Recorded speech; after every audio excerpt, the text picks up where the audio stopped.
What's good was happening? We got Kurzgesagt. You know what I'm saying? The internet is worse than ever. Now what? That's a fact. I ain't gonna lie, the internet is worse. That's a fact. And it's obviously he's probably gonna get into like the deeper the root, I guess you can say, of all of this, but I'm talking in general, bro. Like social media and it's just In 2022, nearly half of Americans expected a civil war in the next few years. 1 in 5 now believes political violence is justified. And it's not just the US, but around the world. People increasingly see themselves as part of opposing teams. There are many different reasons for this, but one gets blamed a lot: social media. bruh. Social media divides us, makes us more extreme and less empathetic. It riles us up or sucks us into doom scrolling, making us stressed and depressed. Exactly. And not only that, bro, social media is fake. People be flexing on there when they really don't got it. You know what I'm saying? A lot of people, it's literally, you can fake your life on social media, bro. And the fact that how he said people just scroll all along all day, every day when they have the free time, even when they don't have the free time, they're on their phone scrolling, makes you depressed, angry, makes you think, what am I doing with my life? Because I see all these other people going crazy and fake. Live your life. Make your life. You know what I'm saying? It feels like we need to touch grass and escape to the real world. Facts. New Travel, research bro. Get shows out. that we might have largely misinterpreted why this is the case. It turns out that the social media internet may uniquely undermine the way our brains work, but not in the way you think.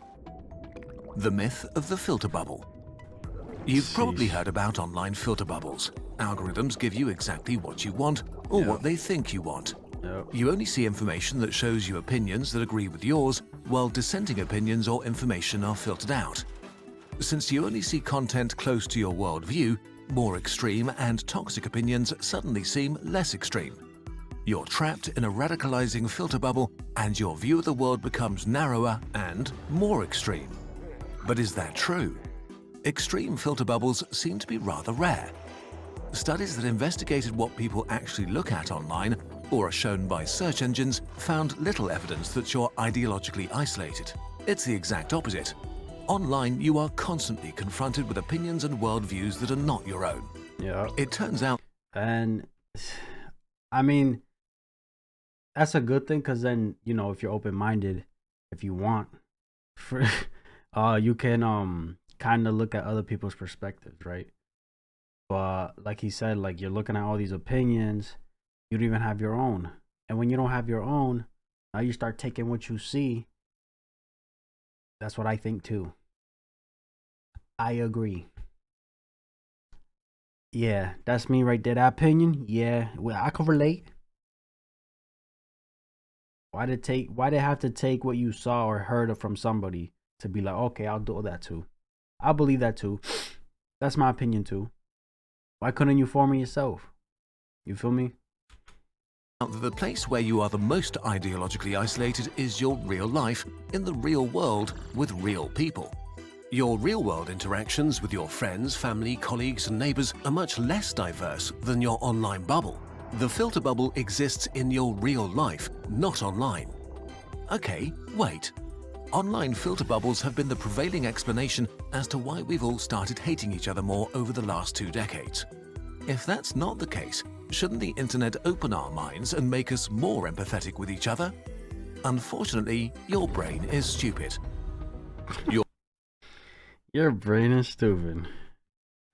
I don't appreciate the I don't appreciate the little diss, but you ain't lying. With each other? You ain't lying. Unfortunately, your brain is stupid. Your brain is stupid. Human brains didn't evolve to understand the true nature of reality, but to navigate and maintain social structures. Our ancestors desperately needed each other to survive, so our brains had to make sure we cooperated. That's why social isolation or exclusion feels so horrible, because it was actually life-threatening. Or good if you like just being away from all the bullshit or people, you know what I'm saying? Could be a good and bad thing. But I see what he's talking about. It definitely is, I feel like, more bad, more scary. Isolation or exclusion feels so horrible because it was actually life-threatening. A tribe that worked together survived. A divided tribe died. The way communities worked for thousands of years is that, sure, you may have disliked a neighbor, but because you lived close to each other, you also rooted for the same sports club or saw them at church. Yeah. You both thought that the people from the other village were idiots. Being physically close made you familiar and created similarities that bridged the And that, bro, sometimes it's you know, keep your friends close, keep your enemies closer type shit. It's like sometimes that's facts. The people you don't like, the people you have issues with, they really be the ones that's like, they'd really be more your best friends than the people you actually like. You know what I'm saying? I've heard of stories of people not liking each other and then they squash it. Now they like this. You know what I'm saying? It really be like that sometimes. gap of different worldviews, so you didn't murder each other. And your worldview was probably not that different in the first place because it was formed by the same local culture. When our brains evolved, this was enough. Whoever was around was similar to us. We liked what was similar to us. This kept us aligned enough to work together despite our differences. As humanity moved on from small tribes to towns and cities, from chiefdoms to kingdoms to nations, our brains and our communities had to adapt to more diverse sets of neighbors. We began to meet on the town square or in universities where we argued and screamed at each other. But in the grand scheme of things, communities were still relatively isolated, we were still pretty similar and aligned with the people around us. Conflict and disagreement are not a bad thing per se. Tension over how we should live can create new and wonderful things. Our values, norms, and taboos are always evolving, and whatever we think is normal today will not be normal in the future. But we also need social glue to hold our societies together because our brains don't care about the meta level of humanity, but about being safe in a tribe. Until about 20 years ago, we did something truly new that hit our brains like a freight train. The social media internet, the digital town square. Don't you dare disagree with me. Social sorting. In a nutshell. Don't disagree with me. Because I'm right. Head ass. Now I see what you're talking about. Our brains are not able to process the amount of disagreement we encounter on the social internet. The very mechanisms that made it possible for our ancestors to work together in the first place are derailed in ways we were not prepared for. Whether you want it to or not, your brain sorts people by worldviews and opinions into teams. That's a fact. That's a fact. This is not simply tribalism. Damn, it bro, goes he's further. spitting facts in there. Researchers have called this process social sorting. On the digital town square, you encounter people that express opinions or share information that clash with your worldview. But unlike your neighbor, they don't root for your local sports club. You're missing the local social glue your brain needs to align with them. For your brain, the disagreement between yourself and them becomes a central part of their identity. And this makes it less likely that you will seriously consider their position or opinion in the future. If you hear bad things about them, your brain is much more likely to believe it uncritically. On the flip side, there are people who share your worldview and are maybe even more similar to you than many people in your real life, which makes your brain like them a lot and kind of hyper-align with them. People who think like you are probably good people because you're a good person and whatever social group you belong to. At least we hope you're a good person. Because now, all right, how he's saying everybody got different views and shit, right? Somebody with a different view than me.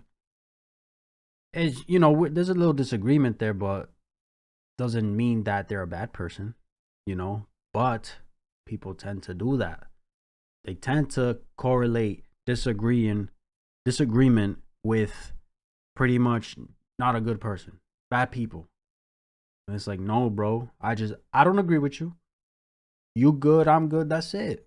Simple. You know what I'm saying? Just because I don't agree with you doesn't mean I'm a bad person. You feel me? But people tend to do that based off, you know, their beliefs and all of that. Is good. So your brain is more likely to believe their opinions. If you hear bad things about them, your brain is much more likely to dismiss it uncritically. The engagement-driven social internet makes it worse because it wants to keep you online as long as possible. And the most engaging emotion is, unfortunately, anger. The more angry you get, the more likely you are to share and engage. And this leads to social media amplifying the most extreme and controversial opinions. It optimizes not only to show us disagreement, but the worst disagreement possible. And because your Cancelled. stupid brain is sorting people into teams, whatever the worst opinions are, it assigns the same opinions to everybody on the other team. What's striking and new about online the same opinions to everybody on the other team? Pineapple pizza. I does pineapple go on pizza? Let me know, okay? Let me know. What's striking and new about online polarization is that all the aspects of our lives that make us individuals, our lifestyle choices, the comedians or shows we watch, our religion, sense of fashion and so on, are condensed, making it seem that they're parts of opposing and mutually exclusive identities. This simplifies and distorts disagreements about how we should run society so much that it often seems as if the people on the other team are actively, willfully making the world worse. That they're almost evil beyond Yeah. That's a fact, bro. Again, it depends on what it is, what the disagreement is, or like, the conversation is. But like, bro, people need to learn to if somebody doesn't agree with you, acknowledge that. And by acknowledge, I mean like listen to that, take it in, and move on, bro. You feel me? Just because somebody doesn't agree with you, it shouldn't mean that you jump the gun and like, oh, fuck you, you're wrong, you're this, you're that. It's just a fucking disagreement, bro. Hear it, listen, don't like it, move on. Simple. Why do people gotta overcomplicate everything, bro? You know what I'm saying? Especially over disagreements. Because disagreements, that's when people is getting violent and throwing hands and doing more crazy shit over a disagreement, bro. Over a difference in belief. Over a difference in thoughts. For what, bro? Move on with your life. convincing with rationality, facts, or civil discussion. Bro. While you are, of course, on the correct team, it may be hard to process that you may seem like that to people on the other team. 100% we do. 100% we do. I could say something right now. I could be like, the sky is red. People gonna look at it and be like, you're wrong, bro. You're so wrong. And then they just go clap back. And then I could do the same thing. You're bugging. It's not blue. It's red. Literally, I'm looking up right now at it and it's red. Bro, like...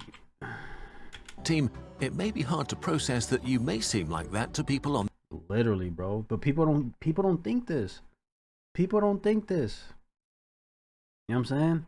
It's like, I could be Mr. Beast, bro. I always go to him because people are always trying to cancel him after every upload he has and talking all this shit and woo, bro.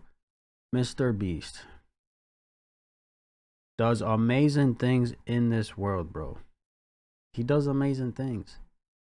But you still have those people trying to cancel him thinking it's a bad thing that what he's doing. They think it's bad in some way, shape, or form. Literally, bro, like one of the dopest, genuine people on this earth, giving back, showing love, all of this. And the people who are trying to cancel him look at him as a bad person. That's bad. That's not good. You never win with people. Stop trying to win over people. You know what I'm saying? Have your beliefs, have your faith, have your thoughts, all of that. Have it. Express it. But don't let it get to the point where motherfuckers is throwing hands and getting violent and becoming enemies and all this shit, bro. For what? It's not worth it, dog. To a lot of people, we may seem good, we may think we're good. But to a million other people, we're terrible. We're bad. We're bad people, bro. Everybody looks at everybody different. On the other team. On a societal level, this is dissolving the social glue that's the foundation of our democracies. If we think our neighbors are evil, how can we live together? This is especially bad in the US, where the two-party system makes it extra easy to think of people in terms of teams. Negative opinion about the other party has reached record highs. Okay, is there something we can learn from this? Bro. Is there something we can do? Something more positive? opinion part. In the end, it's important to be aware of what social media does to your brain. It's easier to change yourself than to change the world, so Yes, bro. He is spitting the most fire lines. The script is on point. Run it again. it does to your brain. It's easier to change yourself than to change the world. It's easier to change yourself than to change the world. Come on, bro. So you can self-examine why you believe the things you believe and whether you dismiss or believe information based on who the person is who is stating that information. All right, yes. And let me say this too. Because people they love to dig deep into somebody's past. They love it. So I literally, this year alone, I feel like in terms of content creators, big ones, so much has come out exposing them. Whether they did something for people to dig deep in the past, or there's just weirdos digging deep in the past no matter what, bro. You feel me? Like, and I say that to say, opinions change, feelings change. If I don't like this video right now, I'll probably like it more when I edit it and upload it. Cause that's when I technically react to things first time, but then I rewatch it when I edit. So I'm literally getting 2 takes of that. So if I said something in this reaction, right, and I'm editing it and trying to give y'all the final product, and when I upload it, my opinions will probably change. 9 times out of 10, they'll probably change. You know what I'm saying? But like, again, opinions change. Feelings change. So-and-so said this back in 2002, and it was bad. But his mind changed in 2023 because he understands. It took him a lot. You feel me? It took him a lot. Everybody different, but it changed. But no, because he said it back in 2002, everybody's on his ass in 2023. Oh my God, he said this back in 2002. We should not agree with him. We should not support him. And then when that person comes out and states the reason why he felt that way in the past, comes out and tells the people like, it's changed. I don't feel that way anymore. I don't think that way anymore. It's been years. And that's a big time frame in terms of that's a big gap in time frame, yes, but it's like it can happen in a week, in a few days, months, years. Opinions can change, bro. It's normal. You don't like me? All right, that's fine. You could probably like me tomorrow or next year. That goes with everything, bro. It goes with everything. Shit changes. You dismiss or and it's okay. It's okay to change it. So you can self-examine why you believe the things you believe and whether you dismiss or believe information based on who the person is who is stating that information. The internet comes with a lot of ups and downs, and just like we had to adapt from living in small tribes to living in cities, we need to adapt to the information age where we have access to billions of people. Evolution is too slow, so we need to find models that work with what our brains are able to tolerate. One model that seemed to work well was the pre-social media internet old people might remember. Bulletin boards, forums, blogs. The main difference to today was twofold. For one, there were no algorithms fighting to keep you online at any cost. At some point, you were done with the internet for the day, as mind-blowing as this may sound. But more importantly, as mind-blowing as that may sound, he's not lying, bro. He's not lying. I remember getting a computer back in what? 2007? 2006 or 7. We got our first ever home computer, bro. And like you'll go on it and yeah, like it's new tech. For me at least, it was new tech. I want to be on it all the time. I want to play all the games on these free websites and all this shit. Them old ass, I didn't know any, but I was young. Clicking on all these, download here for this game, and it's a virus. You feel me? Like messing up that computer for real, bro. But like I don't know, it's just back in the day compared to now in terms of like social media and people being on their phones or computers for so long. It's like it's increased over the years, and it just keeps increasing, bro. You know what I'm saying? Like our phones. I don't know about Android, but iPhones, they expose us. They expose everybody. It tells you literally how long you've been on certain apps, how long you've been on your phone. That's crazy. That's wild. The old internet was very fractured, split into thousands of different communities, like small villages gathering around shared beliefs and interests.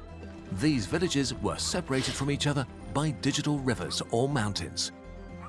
These communities worked because they mirrored real life much more than social media. Each village had its own culture and set of rules. Maybe one community was into rough humor and soft moderation, another had strict rules and banned easily. If you didn't play by the village rules, you'd be banned, or you could just go and move to another village that suited you better. Literally. So instead of all of us gathering in one place, overwhelming our brains at a town square that in the end just leads us to going insane, one solution to achieve less social sorting may be extremely simple. Go back to smaller online communities. Because what our stupid brains don't realize is that we are actually all on the same team. Humanity. That ass, bro. The same team, humanity. Bro, whoever wrote the script is on point with it, bro. Man, the amount of bars being spit in this video is insane. We are all on the same team. Humanity. We all bleed the same. We all breathe the same air. Come on, bro. Come on. There's no need for this divide, man. There really isn't. On a wet rock, speeding through space in a universe that doesn't think about us. We are all in this together. But Literally. until our brains adjust to being able to deal with that, we might be better off being a tiny bit separated. Yo, you ain't lying, brothers. One of the worst things... The bars, bro. Bars, bars, bars, bars, bro. W fucking script. W video. No cap. Unfortunately, your brain is stupid. I 100% agree. Thank you, Kurzgesagt.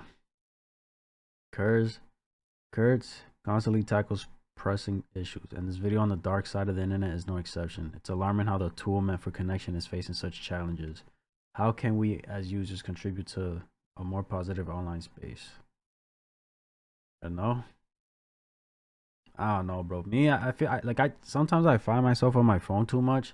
I'm like, bro, I need to chill. You know what I'm saying? It's like, it's really a tool. Like, I feel like if people look at their phones and social media and stuff like that as a tool to, you know, build themselves, build a brand, start a business, build a business, all of that, it's a tool. Literally, it's a tool. And I'm gonna keep it 100. 99.9% of the time, the people posting damn near their entire life on social media, no one cares. No one cares. And if they really cared, they'd call you up. They'd text you. They'd pull up on you. They'd go hang out with you and meet up with you. Please, man, please. Nobody cares about anything on social media. There's just literally social media is a big thing just for people to be nosy. You know what I'm saying? Like, you posting all this shit about your life and what you're achieving, and that's great. You feel me? You want the world to know how you feel. You're happy, you're excited, all of that. I understand that. But it's like the people looking at it, reading it, they don't even call you. They don't even hit you up to hang, to chill, to go out to eat. None of that. They're not doing anything. You feel me? So why would you go out of your way and give them all this information, all these things? You feel me? Why are you throwing that on the internet? No one cares. You know what I'm saying? That was probably a little harsh, I ain't gonna lie, but it's just like, it's just facts, man. You know, it's just facts. Obviously, people think differently as well. And if you disagree with me, that's fine. That's, you feel me? I'm not mad at it. But like, social media is a tool, bro. Internet as a whole is a tool. Like he said, there's so much information exposed to us, bro. You know what I'm saying? Hey, bro, just be you, be happy, be great. You know what I'm saying? If somebody's disagreeing with you, hear them out, move on. You don't gotta hate them, just move on, bro. You feel me? Let me know what you guys thought. That's my reaction. If you enjoyed this video, like, subscribe if you haven't. And I'm out.